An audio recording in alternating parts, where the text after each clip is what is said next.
Hello, and welcome to Copy That, the series from Quadcast that's all about copywriting. I'm your host, Lewis, and today I'm joined by Stuart Davis to talk all things copy. Stuart, thanks so much for being here. It's great to have you on. Thank you very much for inviting me, Lewis. I'm happy to be here too. I'm really looking forward to our conversation today. So I just wanted to get going straight away with the question I ask everybody first, which is how did you get into copywriting? Kind of got into copywriting. So I'm 40 now. I'm in my mid-20s. I did a professional writing MA at the University of Swansea, which kind of was focused on all different aspects of writing, feature writing, screenwriting, bit of, digital copy writing, bit of everything. And then I went into freelancing kind of following that for a while. I wasn't really prepared for freelancing maybe at that time. But yeah, it just kind of seemed like the natural thing to, progress onto. And then I worked for a training company as an editorial consultant for a few years. And then the last 5 or 6 years, I've been a copywriter again. So amazing. So for the last 5 or 6 years, have you worked freelance or have you worked in-house somewhere? What do you do now? Yeah, I work freelance. I haven't been in an employed copywriting role. So yeah, I've always kind of been freelance. Was that quite an easy decision for you to go, yeah, I think I'm definitely going to go freelance? Because I think that can be quite an intimidating decision. I know I couldn't go freelance. I prefer agency life. I think that's more sort of up my street. So what was the kind of decision-making process of like, yes, I'm going to go freelance? I don't know. Initially, I guess like looking at the opportunities that were there were lots of kind of maybe opportunities that I'd find online. They weren't employed roles. I started off on the basic job websites, like lots of people. And then, it's just been a kind of natural progression. I guess more recently, I have considered more permanent copywriting roles as well. The the sector's changed quite a lot, obviously, in that time. Yeah. So, yeah. So within your freelance work, have you specialized in a particular niche? Is there any kind of industry that you really do prefer to work within? So I've done a lot of work within like the tech space. One of my main clients over the last couple of years, never sure whether to mention them or not. They're a manufacturer organization. It's all about like automating factories, different technologies and things like that. So that's quite interesting. We always find, so we have specialized within manufacturing here at Alpha Quad. So it's been really interesting to learn so much about that particular industry to be able to write about it. So are you somebody that when you begin working with a new client, do you like to really like dive into that sort of sector and industry, or are you kind of happy to just like pick it up as you go along? I guess there's an element of kind of picking it up as I go along. It kind of depends on who I'm working for, to be honest, what their expectations are. Yeah.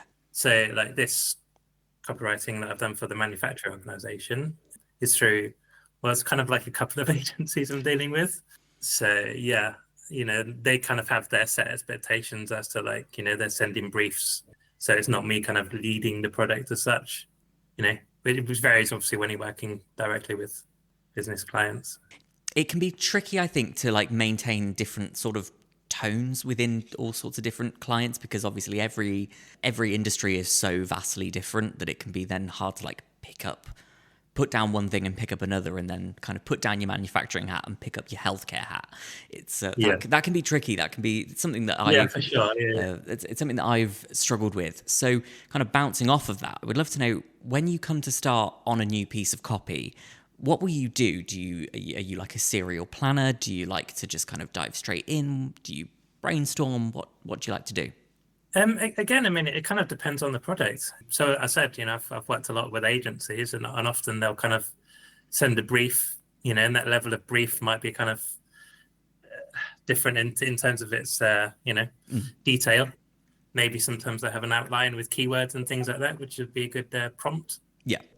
But yeah, it really does depend. I mean, I have worked directly with some businesses on different projects, and then it's been a matter of kind of taking more time to research, I suppose. Like you said, kind of taking a bit of a deep dive into what they do and things like that, which isn't always the case with agency products. It varies. Yeah. When you receive a new brief for a new piece of copy, do you prefer something to be like really detailed so you know exactly what it is that you're going to be working towards, or do you like something a bit vague? And I think there is a bit of a balance. I guess a big part of it is like, finding out about the topics and the research. Yeah, I mean, it does help the level of detail, but It depends so much on whatever project it is, because, so, I mean, I've said it before and I'll say it again on this podcast, but I'm not particularly science minded. So when I receive a brief from a client within that industry, in that sort of space, to me, it is so much more beneficial to be like, oh, okay, like I've almost got a full on outline before I start working on it. Yeah, just so I know yeah. exactly where to headed, which resources to look at. And just to make sure that I'm doing the proper job that I'm supposed to be doing. Yeah. But then, you know, within the healthcare space and within manufacturing, as we've said, things can be so sort of oddly specific, and you have to get details so right that I almost like it to be a little bit more, this is the sort of thing that we'd like, but go off and kind of do your own thing with it. I just think it's, I get that.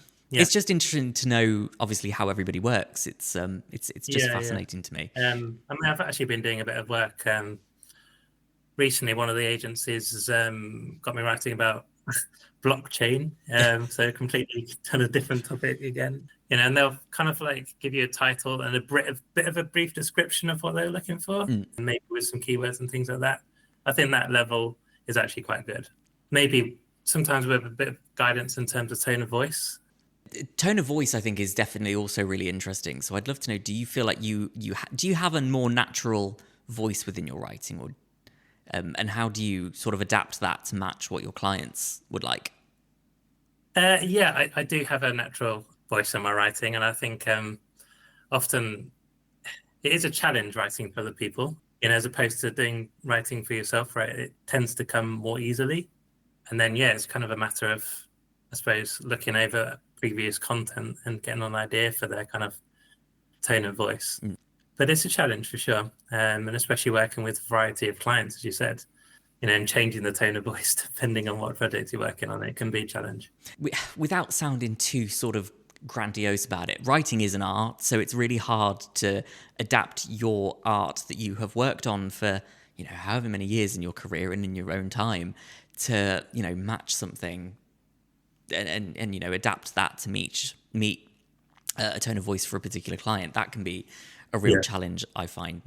I find that my natural tone of voice within my own writing tends to be a little bit more sarcastic, more like dark sense of humor type thing.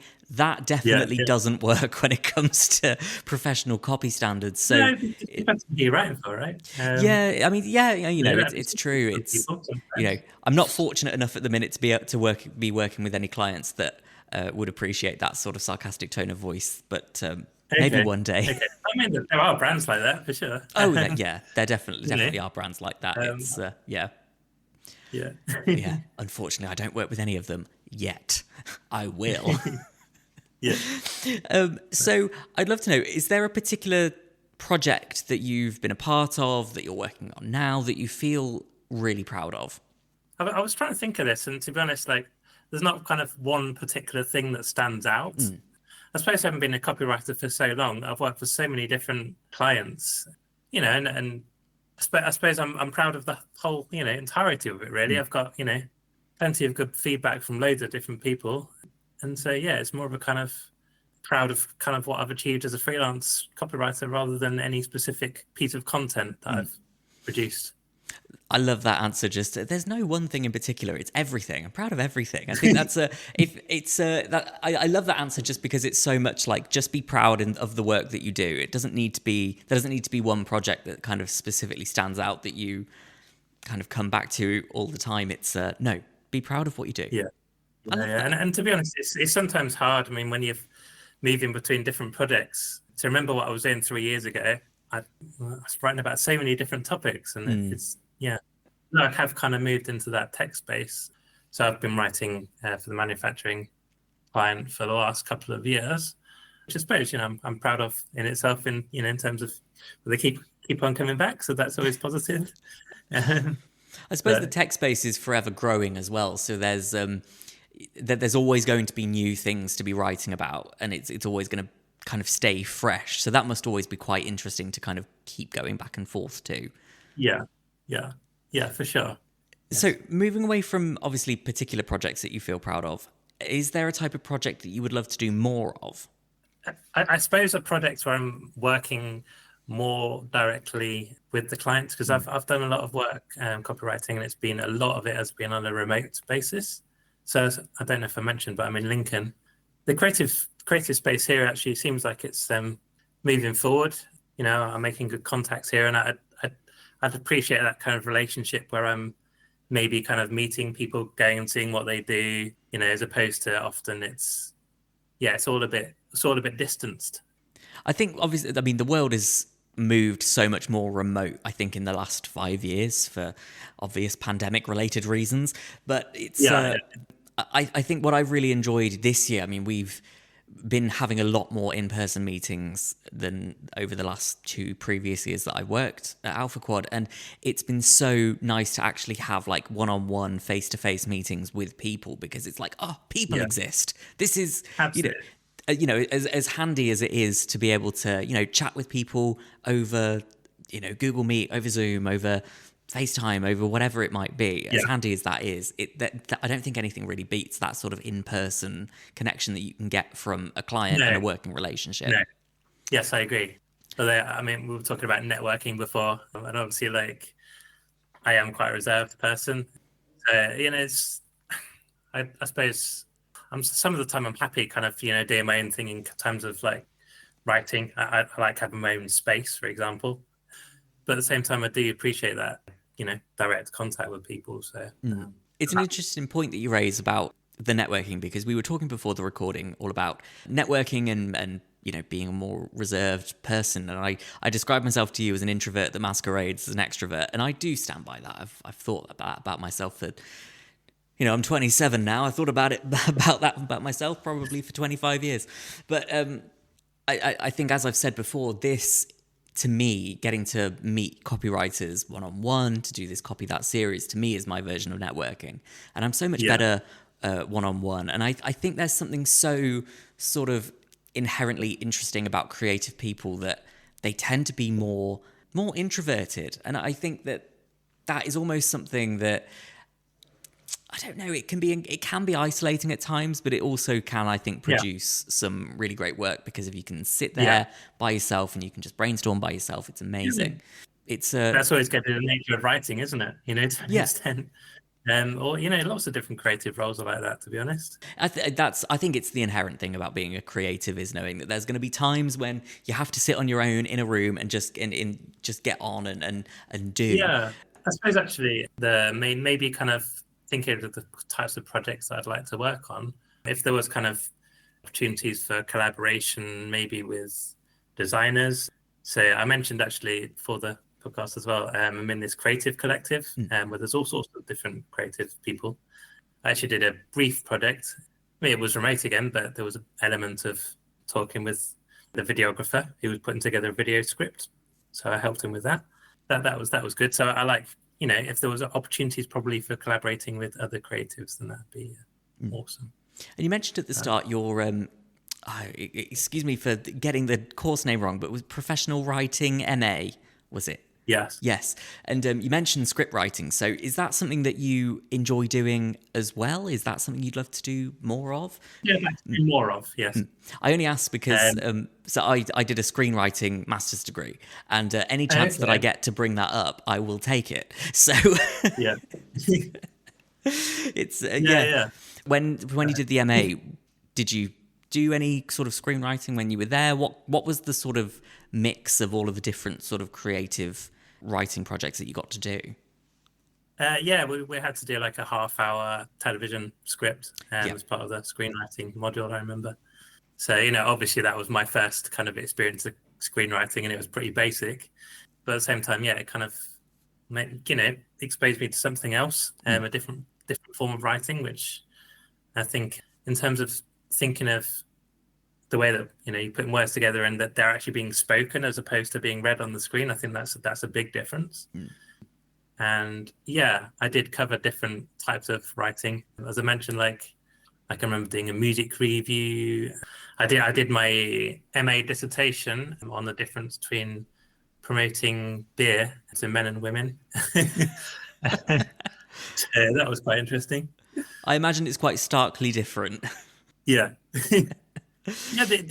the more you kind of go into it, the more, the differences just in terms of everything, in terms of the colors, the types of language that are used, even like the shapes of the bottles or, the products.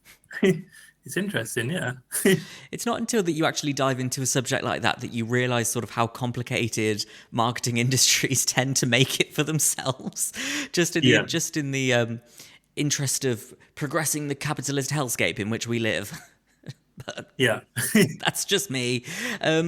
So I would love to move on to something that's a little bit of a meaty subject. So I like to ask everybody in these episodes what everybody's takes on AI tools within copywriting are, because Okay. I find that copywriters have a very sort of specific opinion on what LLMs and tools like ChatGPT can be used for, what they should be used for, and what the considerations of them should be. So I'm just wondering, what do you think? What are your takes on AI tools in copywriting?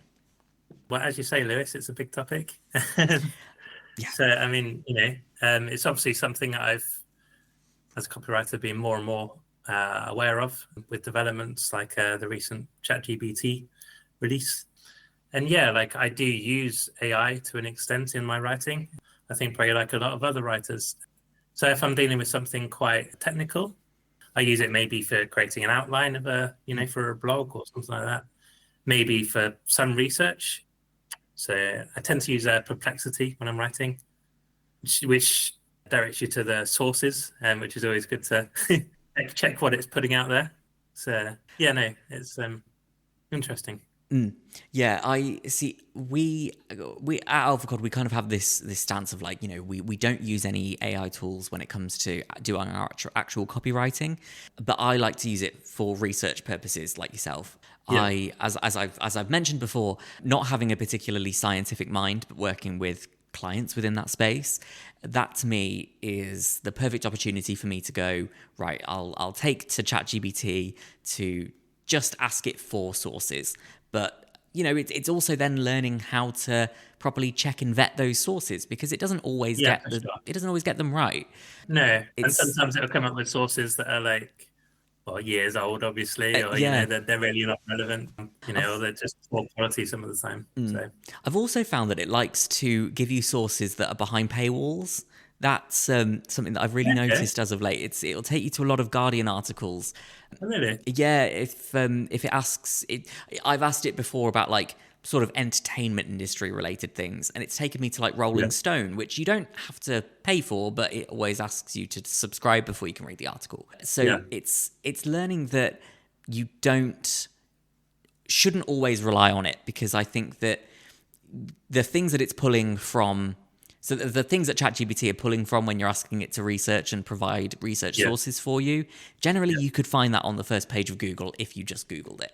So, yeah, and then it's also the environmental implications of using these LLMs, because it is 10 times, one ChatGPT search is 10 times worse for the environment than one Google search is. I yeah. sound like a I broken know the record. environment I've aspects. I've said it so many times on these episodes, and I sound like a broken record every time I say it, but it is true, and there's so many truisms to it that ChatGPT and AI tools in general are harmful to the environment when Yeah, we're trying to be greener as a world. We really should be. yeah, Uh, yeah. yeah, I suppose there's so much to consider. it's difficult when I mean AI is pretty so heavily promoted now, and that I suppose there is an element of, oh well, everybody else is doing it, so it's okay, Yeah, you know. But if everybody else was kind of harming the environment in other ways, maybe the more obvious ways, then you'd be like, okay, maybe you shouldn't be doing that. yeah, it's that like if everybody was jumping off a cliff, it's that sort of environment. It's like, well, Yeah, yes, I don't think that there's anything wrong with using AI for research purposes or spell checking or for any kind of sort of administrative yeah, work, just to sort of make your own life that little bit more efficient, because that life feels incredibly hectic at all times, and so yeah, if you can make something easier, make something a bit easier. But I think when it yeah, comes to creative endeavors, that to me is where I sort of do draw the line and go, nope, to me this doesn't belong yeah, here. yeah, yeah. Yeah, it's interesting. I've used it to an extent recently as well, in terms of like a bit of guidance in terms of you know, so how should I kind of be promoting my services? What Mm. kind of company should I be going for? And like having said that, maybe you shouldn't use it to such an extent. And the more kind of detail you enter into it, obviously it kind of learns. It can be quite valuable. It's just, yeah, Yeah, I suppose if you give it the opportunity to learn more about you as a writer, learn more about you as a business owner, it's going to be able to go right. Here are the types of businesses that maybe I feel that you should go for, and that must also be yeah. incredibly Yeah, yeah, valuable yeah. as I well. think as a sole freelancer, not always having other, copywriters to talk to, Mm. although I know there are opportunities to talk to other copywriters. Um, but yeah, I mean, it can be a source of help, inspiration, I suppose. Yeah, I do enjoy it for bouncing ideas off of. There are for every good idea for, we'll say a blog article that I've got two not so good ones. So it's just easy to be able to Yeah, go, oh, okay, like let me just ask this. What is the potential for this one yeah, compared to these other two? yeah, I wish I had for sure. examples to think of off the top of my head, but I simply don't. And Yeah, that to me is like a really valuable tool that I can yeah, yeah, use when other people in the office are busy and I don't have time to bounce ideas off of them, or they don't have yeah, ideas to help me. They don't have yeah, time to help me. So yeah, there's so many ways that it can be used. I think in a helpful way, as I say, in an administrative way, in a way yeah. that's going to make things that little bit more efficient and help you save just a little bit of time. Because Yeah, see, I yeah, mean, it can save us plenty of time for sure. yeah, Yeah, exactly.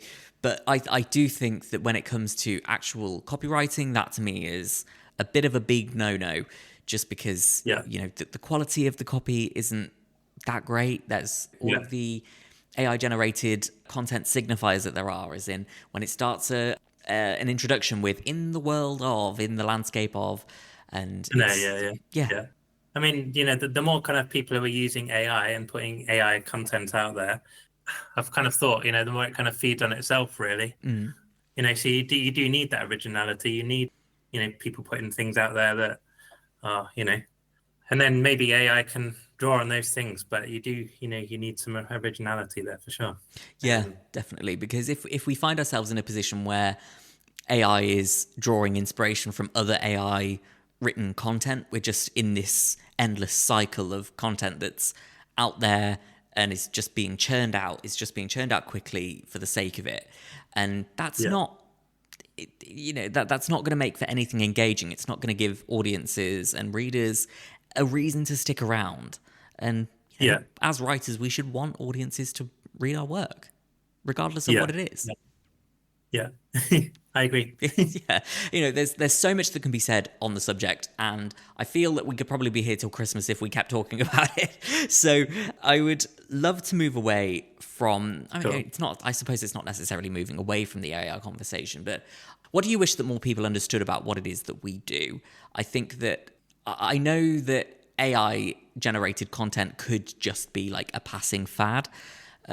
Yeah, It's trying to make sure that sort of bigger companies understand what the worth of a human copywriter is, whether that's someone that they yes, I have agree with that. in-house Yeah. or they go for an agency or they go for somebody freelance. What is there anything that you wish that people really understood about what we do? I mean, yeah, with the rise of AI, I suppose it is a matter of kind of communicating that value, and maybe people kind of understanding the value of original and human produced content. Yeah. I don't know specifically apart from that what I would hope that people would understand. I But think that word value is almost the best thing to say. It's just what is the value that we bring, and is just yeah, because that's that's what we do. I think that human writers obviously have so much more nuance, are able to write with emotionality, and are able to do things that an AI generated content writer isn't going to be able to do in the same sort of way. yeah, And yeah, that to me is also that is so incredibly important, and I think that that's what I wish that more people understood about what we do, yeah, yeah. because I don't, the more that AI generation tools are used, the less people are going to actually be employed to do that. And I would hate for yeah, there to be a world in which, younger copywriters that are coming up aren't able to get their foot in the door because they're losing jobs to Yeah. these content bots. Yeah. Yeah. Yeah. Yes, for sure. I agree. Yeah. I was also kind of thinking, I mean, it's obviously the copywriter's role to, let people know about what they can offer, which I think like a lot of business owners, the biggest struggle that I find is always producing things for myself, getting out there on LinkedIn, things like that, updating the website. They kind of go to the back of the pile. And especially when if you've got regular things that you're working with clients on, self-promotion. But yeah, I think often the copywriter can provide a kind of consultancy role, and help with maybe more than people would, think that they can.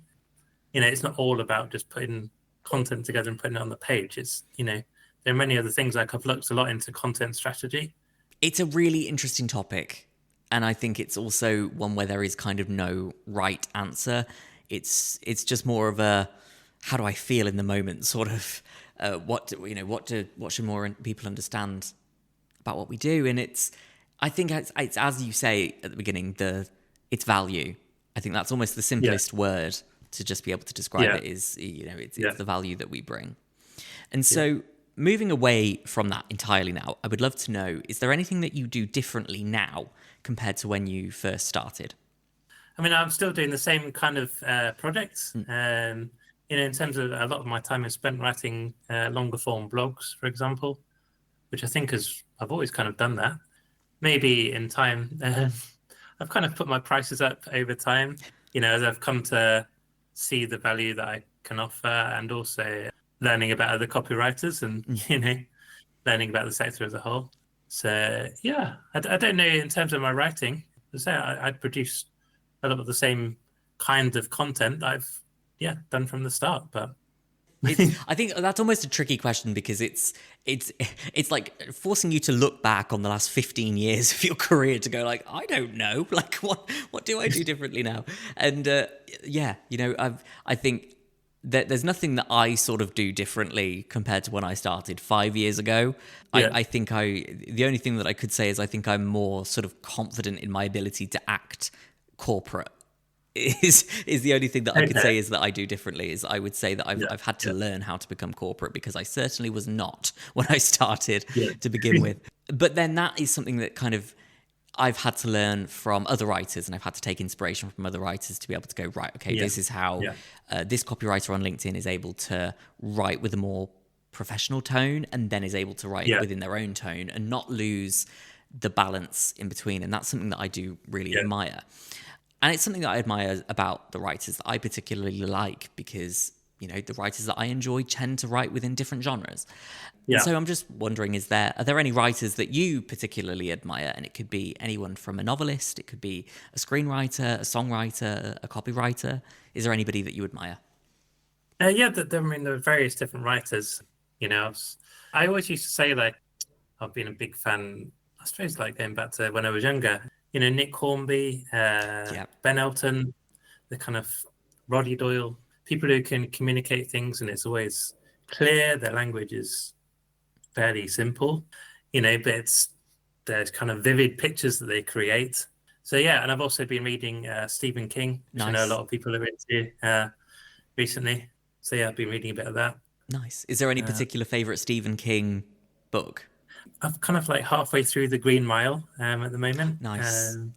So I watched the film obviously years ago, but I mean, he's a great writer. Fantastic. I really enjoyed The Green Mile when I read it. It was, I think it's almost like the best adaptation of his, like, because I think the film is obviously fantastic as well as the book. So I think it's the best like book to film adaptation, and then the book is then also really good as well. So that's always a nice, a really nice circumstance when that happens. It's not always often, but both when both products are fantastic. So I like to listen to a lot of music while I write, and I tend to listen to a lot of things without words. Sometimes if I'm doing something a little bit like something I don't need to concentrate on as much, I listen to a podcast or an audiobook. But is there anything that you like to listen to while you write? And do you have any recommendations for everybody listening for things to listen to? So I'd love to know, what should we be listening to? I think I'm similar to you, Lewis. I like listening to things, having things on in the background probably when I'm writing. Maybe sometimes kind of classical music or like lighter jazz or things like that. Yeah, I will just mention there's a guy in the creative collective which I mentioned, Michael Colton, and he's kind of produced music that is kind of ideal to having on when you're working. It is in a kind of similar style to Einaudi. Okay. Yeah, I've listened to plenty of his stuff, although it's not really the kind of stuff that I'd have on when I'm not working. But it's just nice and peaceful music to listen to as you work. That's great. I mean, me and a friend of mine, we went to a concert that Einaudi had put on probably 2 years ago now, and it was just like so peaceful because I like to listen to like a lot of classical and ambient and just piano music as I work anyway. So it was like it just put me in this state of like pure like just able to enjoy myself, relaxation. It's great. It's just great music to have on in the background. It's really great. And I'll go and check out from the collective that you're in. What was his name again? Sorry. It's called Michael Colton. I'll go and check him out. That's great. Thank you. So this episode is going out on Halloween. So in the spirit of the season, I have to ask, what's your favorite scary movie? As I said, I don't watch a lot of scary movies, if I'm honest, Lewis. But yeah, I mean, traditionally, I've always kind of said The Exorcist. I remember watching that when I was young, and maybe a bit too young to be honest to be watching it. Oh yeah, I love The Exorcist. It's like just one of the best horror films of all time. The novel is amazing as well. I think this is like the 3rd or 4th episode that I've told people to go and read the book of The Exorcist. Okay. But if you've never read the book, go and seek out the book. It's genuinely terrifying. Like it's there's something about it that's just so properly scary compared to the film, which I think hasn't aged the best. But then, I was thinking that as well. It doesn't look obviously how a modern horror film does. But then, you think about it in terms of the historical context of when the film came out, and there hadn't been anything like The Exorcist up to that point. But for that reason alone, I just love The Exorcist. So I'm really glad that you said The Exorcist. And that would have been my answer as well. So here we are. Stuart, thank you so much for joining us today. I've just got one more question for you. And so I'd just love to know, where can people find you and your work online? I post sporadically on LinkedIn. So I'm there. And my website, creativeimp.co.uk. The imp being related to Lincoln, because there's an imp on the cathedral. I would never have known that. That's because I did wonder when I thought imp, and the only thing I could think was Game of Thrones, and I was like, what's this got to do with anything? But that's clever. I like it. Going for a local angle. So I like it a lot. Yeah, Stuart, thank you so much for taking the time to join me today. I really, really appreciate it, and thanks everybody for listening. And we will catch you next time.